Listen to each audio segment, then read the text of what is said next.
Beat the heat without breaking the bank. The true cost of summer air conditioning and your rights as a tenant. People have died. This is not just about someone being comfortable. Grid capacity versus growth. I'm not aware of any imminent applications, but I know when they come quick, and I'd like us to be prepared for that. Windsor Essex leaders debate stance on data centers. And World Cup showdown. If you experience it, you'll never forget it. Preparations underway for Windsor to host an official FIFA fan zone.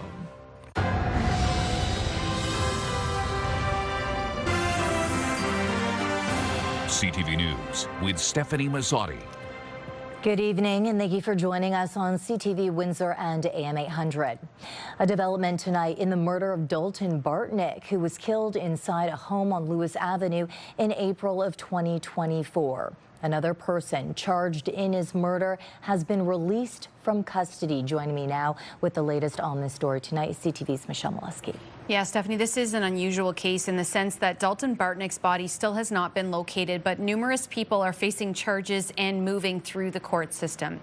Inside Superior Court today, a first-degree murder charge was withdrawn against Samantha Sweetman, who is now 31 years old. This after she pleaded guilty to accessory to murder. That triggered a sentencing hearing, during which time she told the court, quote, "I'm terribly sorry," and quote, "I myself will never forget this." Sweetman was arrested and charged with first-degree murder in July 2024, along with 4 other co-accused. 27-year-old Dalton Bartnik was first reported missing in March 2024. His body still has not been found. Today in court, the judge sentenced Samantha Sweetman to 30 months in prison, but she's already been in jail for 19 months. So when given credit for time already served, Sweetman has finished her punishment, at least in the court's eyes, and she has now completed her sentence. A court-ordered publication ban prevents CTV News from reporting any other details about today's hearing until a future date. Now, as mentioned, there are other people charged with murder in this case. Nzinga Plum pleaded guilty in January 2025 to accessory after the fact. She was sentenced to a year on house arrest. Daniel Garreau, Jeffrey Dorman, and Elizabeth Gaudette are all set to stand trial for first-degree murder in January 2027. Stefanie. Okay, Michelle, with our top story. Thank you. You're welcome. In other news, thick black smoke in the skies near Devonshire Mall had people looking twice this afternoon and tonight. Windsor Fire tells CTV News the source was a vehicle fire that sent one person to hospital. Officials say a commercial vehicle caught fire near a building and just steps away from a gas bar. The truck was carrying less than 1,000 liters of windshield washer fluid and a biodegradable degreaser. The driver was taken to hospital while the fire kept from spreading to nearby buildings. To the topic on everyone's mind now, the heat, and it's costing people in more ways than one. Some are being forced to repair or replace broken air conditioners, while others are worried about the cost of keeping them running. For renters, new provincial rules have expanded their right to stay cool, but critics say significant gaps remain. CTV's Sanjay Maru explains. Another hot day, another day of people trying to beat the heat however they can. Loading up on lots of water. My husband and my kids are in construction, keep them cool. They all need to be hydrated constantly. And another heat event that is knocking out people's air conditioning units and costing them big bucks. The motor seized, whatever, so I had to buy a new fan from here, and I ended up buying a new air conditioner. But when the heat ramps up to yellow warning levels, as is the case throughout this week, the effect on your bill is clear. According to estimates from homeowner.ca, just 5 days of running central air during an Ontario heat wave can add about $18 to your bill compared to 5 typical summer days. According to HVAC experts, that has some customers turning off their AC at night to keep their cost down. But in a heat wave? We cannot do that. You have to leave it on a temperature that we cannot adjust at night, just because in daytime the heat going to be crazy. For renters, new provincial rules that took effect July 1st give them the right to install a portable air conditioner or window unit, even if their lease says they cannot do so. But tenants must generally buy the unit themselves. Landlords are not legally required to provide air conditioning. People have died from being exposed to extreme heat in their apartments. So this is not just about someone being comfortable. It is about their safety and potential health risk. MPP Lisa Gretzky says the NDP has introduced legislation aimed at setting a maximum allowable temperature inside rental units to protect tenants when indoor heat becomes a health and safety risk. As for HVAC technicians, they say the rush of service calls is not letting up. Always my phone is ringing, so I have no time to eat even. Sanjay Maru, CTV News. Now, is there debate in your household over the air conditioning temperature? Go to our website to cast your vote, ctvnewswindsor.ca. Yesterday, we asked, are you concerned about a planned motorcycle gathering in Windsor? Nearly 1,100 people voted, 82% say yes. Let's take a break now. CTV meteorologist Gary Archibald joins me now for our first look at the weather from the Weather Center, where a heat warning, Gary, remains in effect. You're right about that. Good evening, folks. We are still looking at temperatures that will be 31 degrees Celsius or higher, with lows 21 degrees Celsius or higher, at least through Thursday, possibly Friday. So the heat warning blankets the extreme southwestern part of our great province, where it counts for us directly. Ridge of high pressures kept things relatively quiet, protecting us from showers. We need the rains. The good news is we'll see a bit of a breakdown tomorrow afternoon. Rains coming in, say 4 or 5 p.m. through the early evening, but it won't cool us down a great deal. I'll break down what you need to know about air quality, see how long this could perhaps go through the weekend, the heat warning that is, and the expectation of thunderstorm activity. It's all coming up momentarily. For now, I'll send it back to you at the desk. And if the warm weather has you heading out for a drive, Windsor police have one simple message: take it easy. Officers charged 3 drivers with stunt driving over the weekend. One motorist was clocked at 117 kilometers an hour in a 60 zone on Cabana Road, while 2 others are accused of reckless driving and burnouts downtown. All 3 had their vehicles impounded for 14 days and their licenses suspended for 30. Police are also saying a man wanted in a Windsor knife point robbery was arrested while trying to leave the country. Windsor police say the 23-year-old was taken into custody at Toronto's Pearson Airport days after investigators contacted him about the charges. He's accused of taking part in the armed robbery of a Tecumseh Road East gas station last December and now faces 13 charges. And another arrest of note: more than 50 charges laid after Windsor police say gunfire shattered the early morning quiet shots they say were fired at a West Windsor home early Sunday. Officers quickly tracked down the suspect vehicle, arresting the occupants and allegedly seizing 2 handguns, including one loaded with an extended magazine. 4 people were inside the home, but no one was hurt. If your drive takes you through Windsor's East End, get ready for a detour. The intersection of Drouillard Road and Wyandotte Street East is now closed as crews begin months of repairs to the train bridge. Detours are in place on both roads, with work including steel repairs, new security fencing, drainage upgrades, and concrete repairs. The closure is expected to last until October 23rd.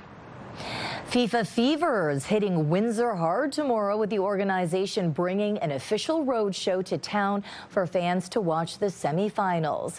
Setup began earlier today, and as CTV's Bob Belichico shows us, there's all kinds of fun for planned activities for families. FIFA World Cup has invaded City Hall Square. Check out the big FIFA ball right behind me, a great photo opportunity. There's going to be a lot of those opportunities in the City Hall Square tomorrow for soccer fans between 12 and 8 o'clock. Big game, semifinal match between England and Argentina. Who are you going for? I'm not telling you who I'm going for yet, but there's a lot of activations here for people to discover tomorrow. Let me take you around the property. You got to see this big screen. It's so cool. 25 by 16 feet. No problem seeing the game from anywhere at the FIFA-sanctioned event. FIFA choosing Windsor is a huge deal. 38 stops across 34 communities on the Canada Celebrates FIFA World Cup Tour, Windsor being the second last stop. I think it's reflective of our strong soccer community and the diversity of our soccer community. Joe Brill is president of the Essex County Soccer Association, who will have teams playing at the event in downtown Windsor Wednesday from 12 to 8. They're encouraging kids 16 and under to play on the mini pitches that they've set up over there. The whole area of City Hall Square is going to be filled with awesome, exciting elements to make sure you want to stay.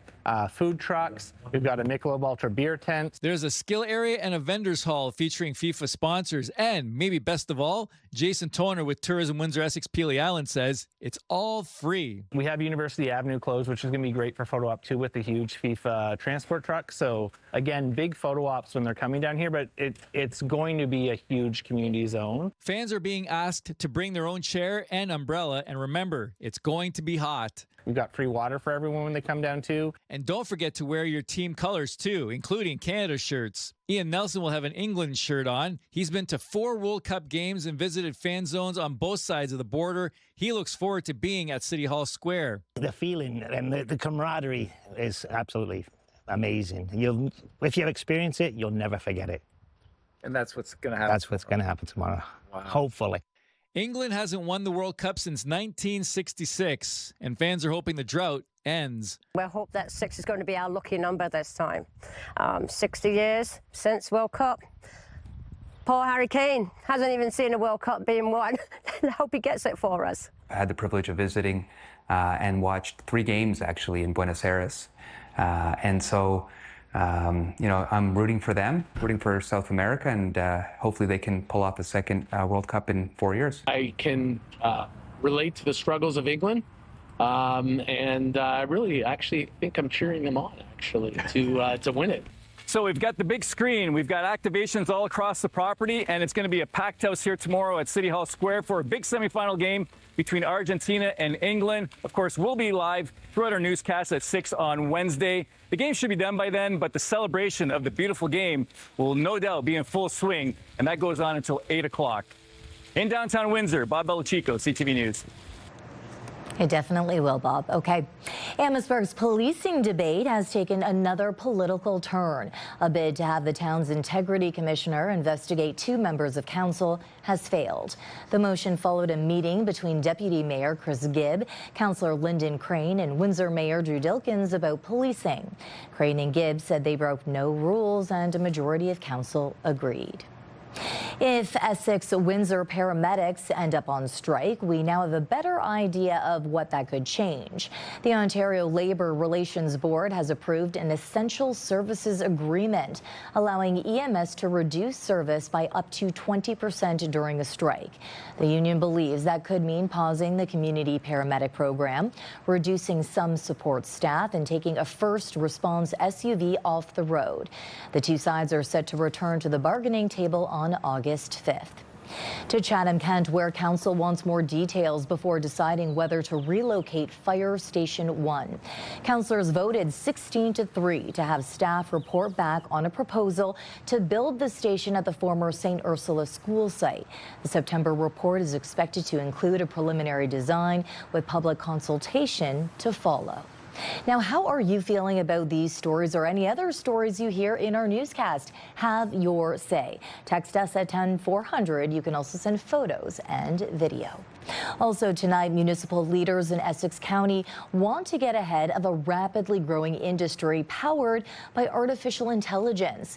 Kingsville's deputy mayor is asking Essex County to study how data centers should be handled through land use planning, saying municipalities need policies in place before any proposals arrive.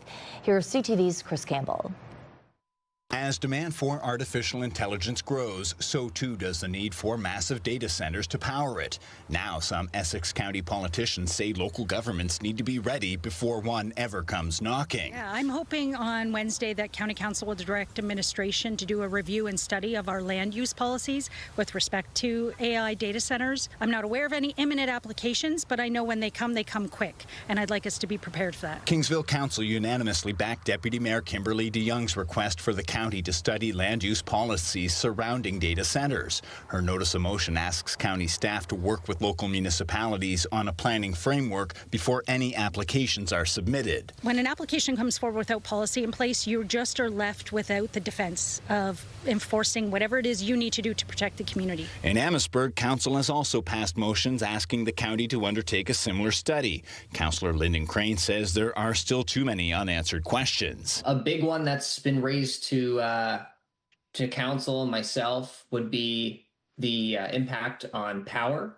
and the impact on water consumption. Speaking with CTV News in the wake of an announced major metadata center in Alberta, CTV science and technology specialist Dan Riskin said those concerns are becoming common in communities across Canada. These things use a ton of electricity, like an unimaginable amount of electricity. A lot of them use a lot of water to cool those computers. And then there's also the issue that a lot of these data centers produce noise at these low frequencies that people are saying have health effects. We're still trying to figure out sort of what the implications are of living next to these big data centers. Riskin says dozens of data centers are already planned or operating across Canada, making it increasingly important for governments to understand how they fit into communities. So the policy is necessary for sure, and being ahead of it means we can actually be prepared. De Young's notice of motion is expected to be introduced at Wednesday's Essex County Council meeting, with a vote expected on August 5th. In Essex County, Chris Campbell, CTV News. A parasite continues to spread in many parts of the U.S., especially in Michigan. As Asia Lawrence reports, health professionals say more than 2,500 cases have now been reported in that state. I heard that it was local, it's now here.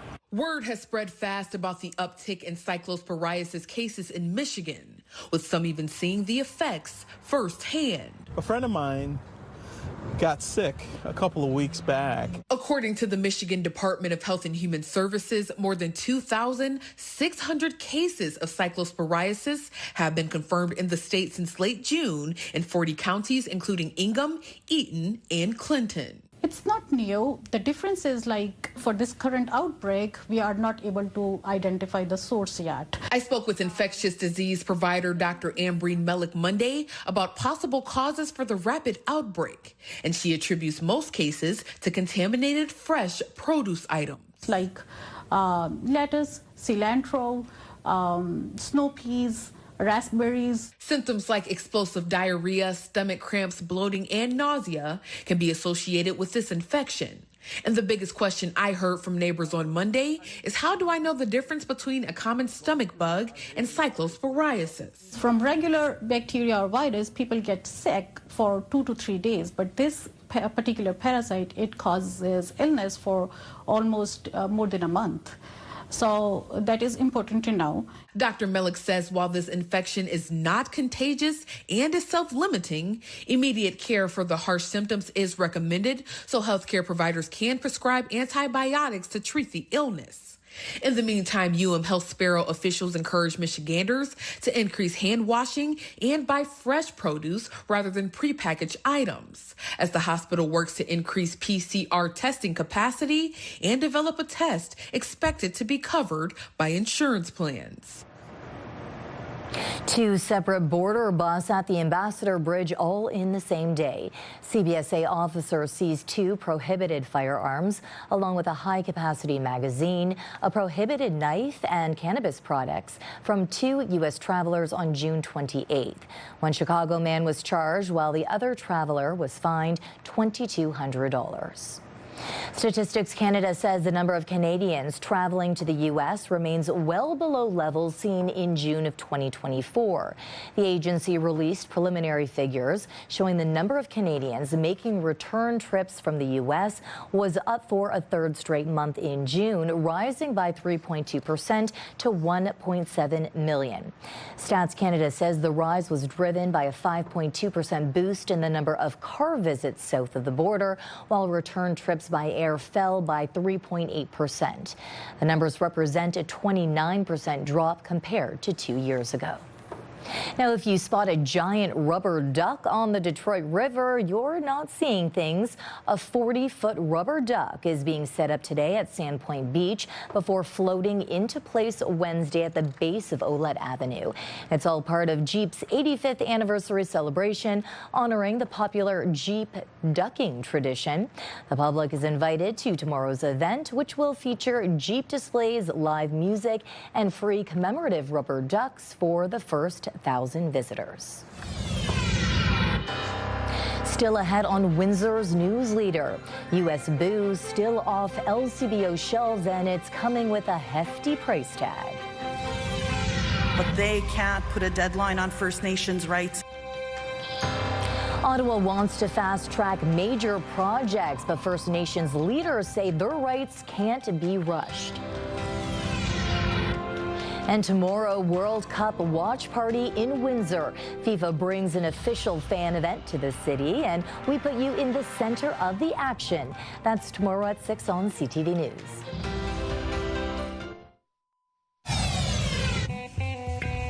Start your day with the latest local news. By signing up for our newsletter, you'll get direct local content straight from CTV Windsor to your inbox, including top stories, the forecast, and videos. You can sign up at ctvnewswindsor.ca. Wildfires have prompted evacuation orders for 5 communities in northwestern Ontario. Ontario Provincial Police have advised residents that evacuation orders are in effect for Armstrong and Cushing Lake, as well as Collins First Nation, White Sand First Nation, Lac de Mel Lac First Nation. Residents in the affected area are being told to leave and head south to Thunder Bay.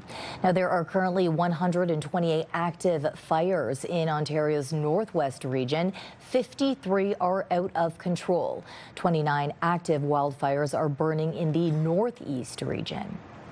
Also tonight, the Ford government is racking up a considerable tab to keep American alcohol off store shelves in Ontario. And it's cost the Ford government $8 million so far to store U.S. spirits, wine, cider, and beer. The products were pulled from LCBO and other retailers in March of 2025 in response to President Donald Trump's tariffs. U.S. booze sales in Ontario previously totaled $965 million a year. The province says U.S. alcohol will remain unavailable until the tariffs are removed. With tensions high in the Middle East, you expect another big jump when you fill up your car. CTV senior correspondent Adrian Gobriel on skyrocketing prices and who will feel it most. The painful process of pulling up to the pumps is set to get even pricier. Every time I hear the news is going up, it's a scary thing, man. Gas prices are ticking upwards at midnight, anywhere from 5 to 10 cents per liter, depending on where you're located in the country. We are seeing the effect of a shortage, of scarcity, of an energy crunch. This is the average predicted price for regular gas in cities across Canada as of tomorrow, with one of the highest expected averages to be found in Vancouver at 198.9. One of the cheapest averages will be located in Edmonton at 165. The world is quickly running out of oil, available oil to meet demand. The price for Brent crude today hovered around $85 per barrel. The price this time last year was $66.84 per barrel. Stateside inflation in the United States cooled last month in part because of a dip in gas prices. Well, the renewed strikes on key assets by both the U.S. and Iran in the Gulf has been a driving factor behind the rise in oil prices for a second consecutive day. It's frustrating. It's a little bit scary, you know, because I got a kid that I got to feed as well. I still need to drive, so it's going to feel, yeah. The road ahead for budget-conscious consumers and drivers remains both turbulent and unpredictable.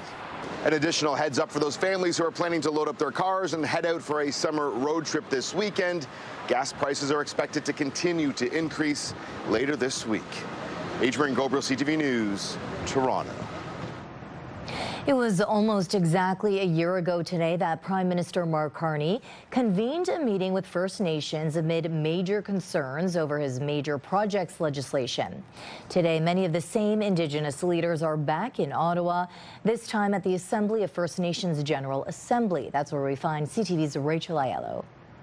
projects built with Indigenous partners. That was Prime Minister Mark Carney this time last summer, vowing full Indigenous cooperation and participation would be key to getting major projects built. But since then, few nation-building initiatives have advanced, and so the government is preparing further legislation to speed up project approvals, and that is sparking fresh concerns for First Nations. The federal government can try and set up all the timelines that they want for project approvals, but they can't put a deadline on First Nations rights, and you have rights. First Nations representatives are gathered in Ottawa this week for the AFN annual general meeting. And Carney's plans to expedite impact assessments for energy and infrastructure developments has taken center stage. There is more dialogue needed before we agree to any process. We're not going to allow anything to happen without us being involved directly. Those CTV News spoke with said they still feel left out of the conversation or are lacking the information needed to offer informed consent. We see Prime Minister Carney all over the country and all over the world talking about our lands and our resources, but yet we have not seen them on the ground to engage us in any sort of fashion, and that needs to happen quickly. Do the right thing. Do it honestly. We'll move a faster ahead, right? First Nations leadership will also be discussing child welfare, housing, and calls for the Vatican to rescind a series of papal decrees. They will also hear from a slate of federal cabinet ministers. Mark Carney is not scheduled to speak, though he will be convening a meeting of First Nations chiefs in October. Rachel Aiello, CTV News, Ottawa.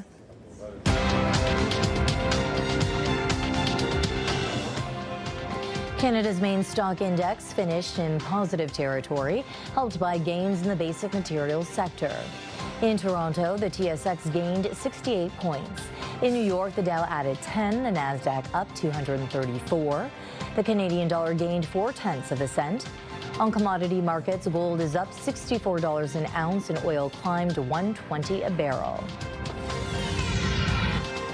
Still ahead, Trump is changing course just one day after announcing a major Middle East shipping fee. Let's look at our CTV News weather snapshot. Thanks to Ron Harway for this beautiful image. We'll talk about maybe seeing some cooler temperatures, but as of right now, the heat warning continues. I'll break down what you need to know weather-wise coming up on CTV News Windsor. From moment to moment, things change. CTVNewsWindsor.ca is Windsor's #1 source for online news. Watch every story from wherever you are, the moment it happens. CTVNewsWindsor.ca.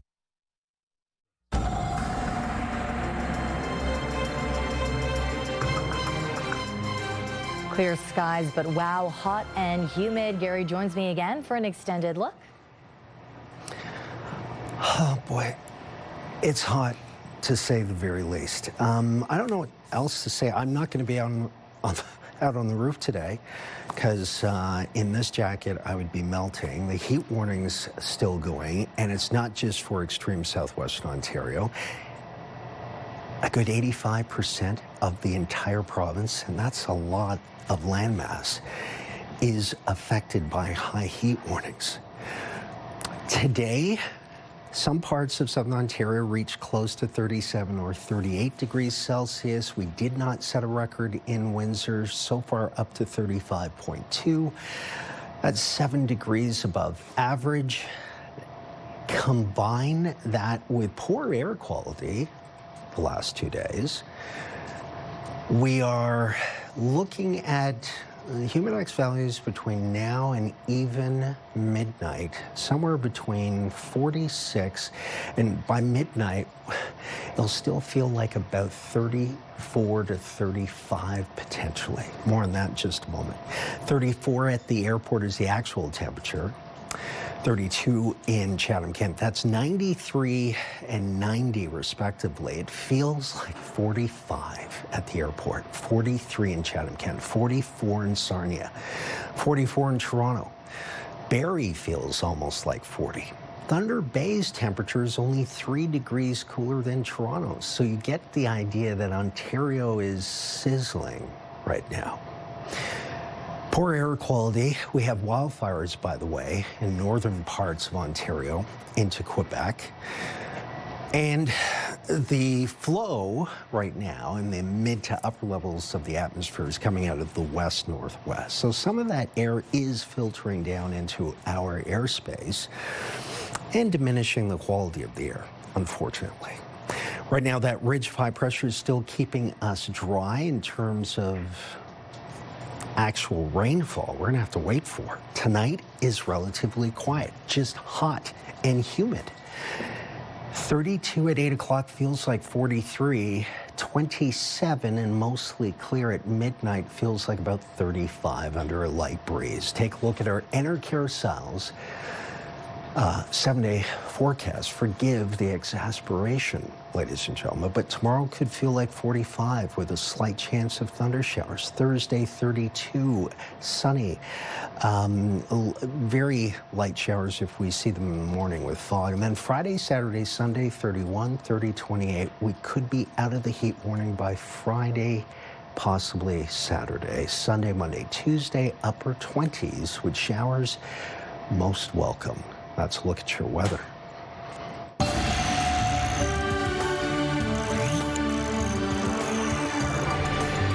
A CTV News investigation is shedding new light on a deadly chemical linked to suicides in Canada and around the world.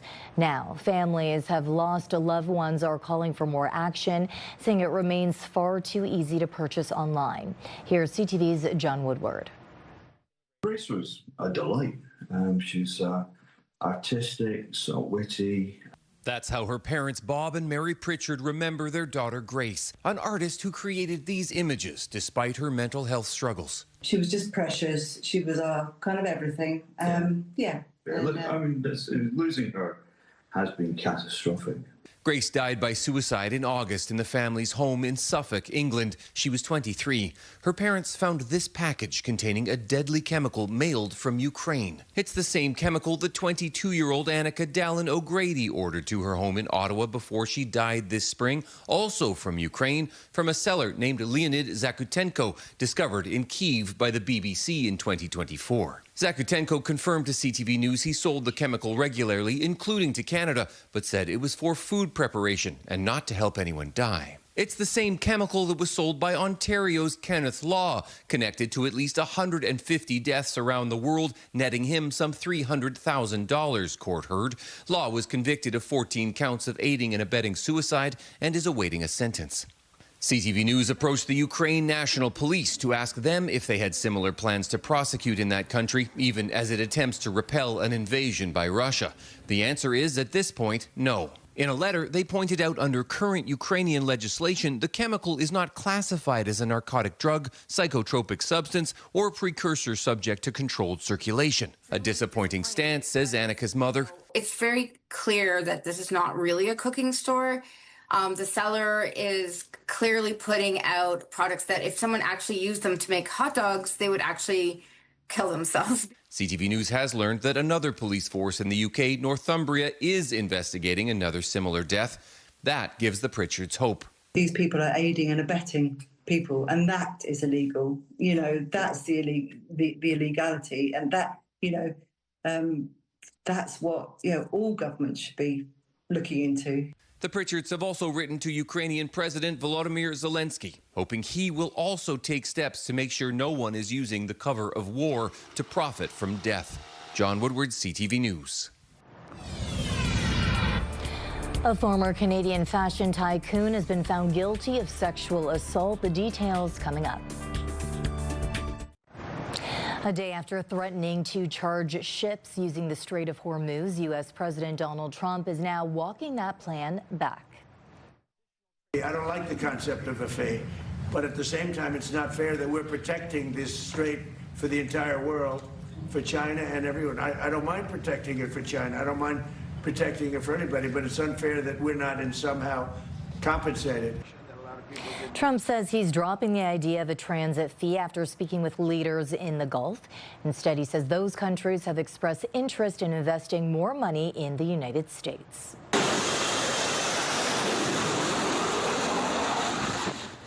This follows a third straight night of U.S. airstrikes on Iran. The U.S. military says its latest strikes are aimed at preventing Iran from attacking commercial ships. In response, Iran's Revolutionary Guard says it struck 2 UAE tankers in the Strait of Hormuz. American military bases in Jordan and Bahrain were also targeted. Trump says the U.S. is reinstating a naval blockade of Iranian ports. Former fashion mogul Peter Nygard was found guilty of sexual-related crimes in Montreal yesterday. As CTV's Matt Grillo explains, the 84-year-old was set to stand trial, but instead accepted a plea deal. Monday was supposed to be the first day of Peter Nygard's trial on charges of sexual assault and confinement.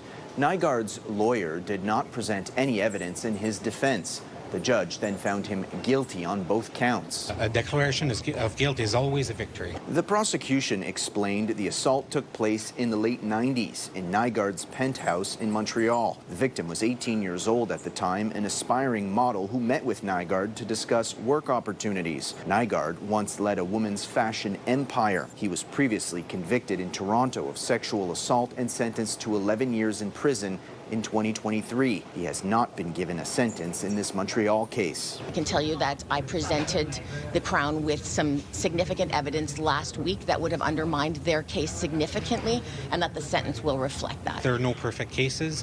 I was ready to proceed, which means that I was convinced that I was able to obtain a conviction in this file. Nygard is facing extradition to the U.S. on similar charges. His lawyer says Nygard is dealing with health issues. I'm hopeful to make contact with the authorities in the United States and to discuss the viability of their prosecution and to see if they actually do intend to extradite Mr. Nygard or what their intentions are with him. Nygard's lawyer says her client is eligible for parole later this year. The next hearing in the Montreal matter is set for October 2nd. Matt Grillo, CTV News. A Canadian nonprofit is embarking on an education campaign boosting AI awareness and literacy. With more on that plan and its founder's goals, here's Allison Bamford. Not too long ago, Alex Fallon didn't know much about artificial intelligence. I've kind of been learning as I go. Now he uses it every day. I kept your last cigarette in the glove box like a relic. Drawing inspiration for poetry in his spare time. So I'll take what it provides and then I'll make it into my own. And developing briefing notes and presentations at work. Fallon is the founder of Artificial Intelligence Saskatchewan, a nonprofit dedicated to growing the use of AI across the province. Providing people with the opportunity to learn about AI gives them the chance to decide for themselves to what extent they want to use it in their home life and in their workplace. The organization is developing a program to teach the basics of AI, what it is, what it can do, and the guardrails in place, intended as a stepping stone for beginners. For AI to spread, more and more people need to start using it.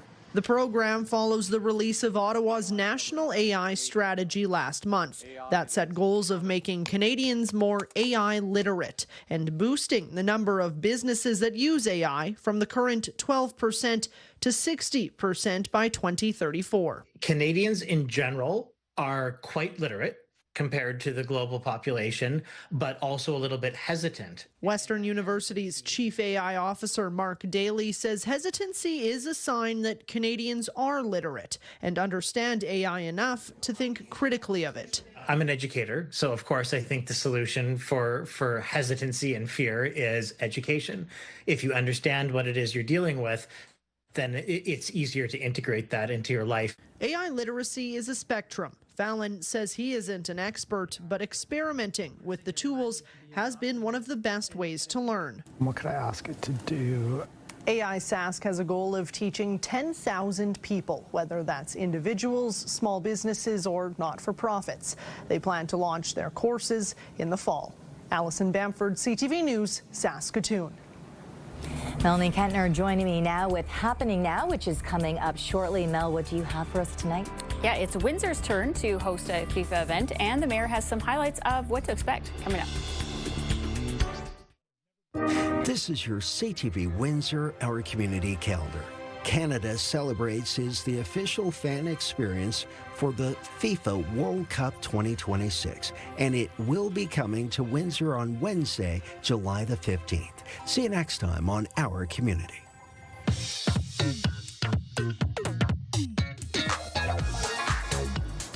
Yeah, Melanie, excitement seems to be growing for the FIFA World Cup party tomorrow, of course. That's right. As Bob was telling us earlier, FIFA and the City of Windsor are getting ready to enjoy the World Cup locally. A World Cup celebration called Canada Celebrates is taking place tomorrow at City Hall Square. Windsor Mayor Drew Dilkins is amping up the sanctioned FIFA event that will feature a viewing party, the semifinal matchup, and many fun activities. He says over 2,000 people are expected to attend. And it is a free day of family fun, and we want you to join us for music, for cultural programming, food trucks, fan activation events, live entertainment, and of course the FIFA World Cup 2026 semi-final match on the big screen at 3 o'clock. We'll have full coverage of the event live and online at ctvnewswindsor.ca. And we also have a story online, Melanie, with a major boost for United Way, Windsor Essex, and Chatham-Kent. Yes, the charity is getting over $480,000. Ford Windsor Operations, Unifor Locals, and business partners announced the donation today. It will help support United Way's efforts to eliminate childhood poverty in the region. The money also supports a mentorship program for high school students. And in our social spotlight tonight, a golfer's weekend round took a wild turn. A golfer captured video of a bear running off with a golf bag. The bear pulls the bag into the bushes, probably trying to find a safe space to search it for snacks. And you can even see another bear nearby, Stephanie. I do not golf, but I know that those golf clubs are expensive. Yeah, they probably went back to go retrieve them. I know I would later, yeah. Much later, after the bear had left. Yeah. Here's hoping he's not hiding behind a tree. Exactly. Okay, that's what's happening now. Thank you, Melanie. Still to come, could trash from Taylor Swift's wedding really be worth money? Well, apparently yes.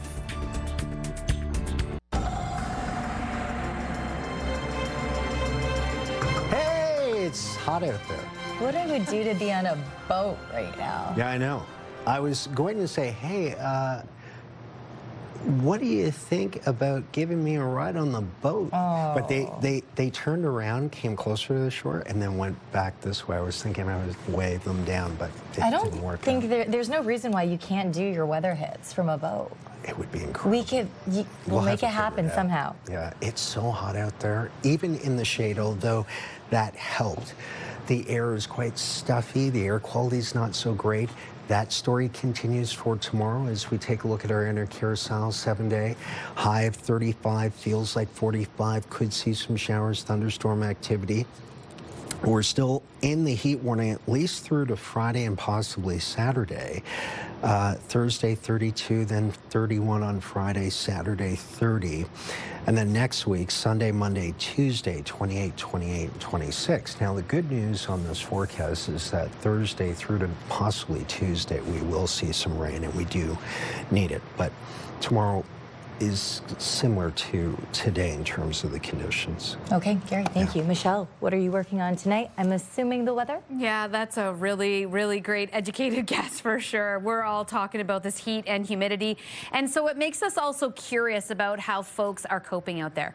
Robert Lothian is out tonight to see if people are flocking to ice cream shops, malls, or are they outside later in the evening trying to get some activity in when the sun goes down. Plus, new work from Ontario researchers on how they're going to divert more waste from local landfills. That's just two examples of the stories we're working on for tonight, and of course the latest in the weather. Okay, thank you, Michelle. Finally tonight, from Taylor Swift's wedding trash to a record-breaking comic book page, some people will pay big money for just about anything. Here's Jeremy Roth. They say one person's trash is another's treasure, which might explain why a bunch of random garbage collected outside the wedding venue of Taylor Swift and Travis Kelce sold like hotcakes. New York City artist Justin Genak, known since 2001 for collecting, packaging, and selling garbage found on the streets of NYC, wasn't a guest of the exclusive event, but he dressed the part, donning a tuxedo outside Madison Square Garden and using a litter picker to nab the pics of the litter from around the perimeter following Taylor and Travis's wedding. Finds included cigarette butts, plastic straws, scraps of fabric, candy wrappers, and a lone left AirPod. Genak says the trashy trinkets packaged in his signature small cubes sold out in just over 24 hours at $25 a pop. On his Insta, the artist called it as close to Taylor and Travis's big day as you could have gotten without an invite. Speaking of selling leftovers, one of the most complete T-Rex fossils ever found is up for auction. Named after the owner of the South Dakota farm where the skeleton was discovered, Gus was unearthed in 2021. Sotheby's expects it to fetch at least $30 million, and it's likely to go to a private buyer, much to the chagrin of experts who say once the skeleton is in private hands, it will likely be off limits for scientific research. Finally, a comic book relic just nabbed a record-setting price at auction after Heritage Auctions announced a one-sheet work from a 1963 comic issue introducing the world to the Iron Man character for the very first time sold for a record-breaking $3.875 million. No word on who the buyer was, but it was clearly someone with Tony Stark-level moolah. I need it. Buy it, store it. For Take a Look at This, I'm Jeremy Roth. Okay, where to begin? There's so much, but I know you love Iron Man. I do love Iron Man. He's my favorite, and of course I collect comic books, right? $3.8 million is just slightly out of my reach. Just slightly out. I mean, I got to look ahead towards retirement and all of that, but oh man, I would love that. Yeah. Michelle, would you pay $25 for a cigarette butt? No. Neither would I. No. But some people do. Yeah, despite totally. the high grocery prices, right? That guy's Priorities. smart, right? He's very smart, very intelligent. It's working for him, and he's not going to stop. On behalf of our dedicated team here at CTV News Windsor, thank you for watching. Iron Man will be back with your weather forecast at 11. And visit our website, right, Michelle? Absolutely. Gary and I will be back with your only late local newscast tonight at 11. Good night.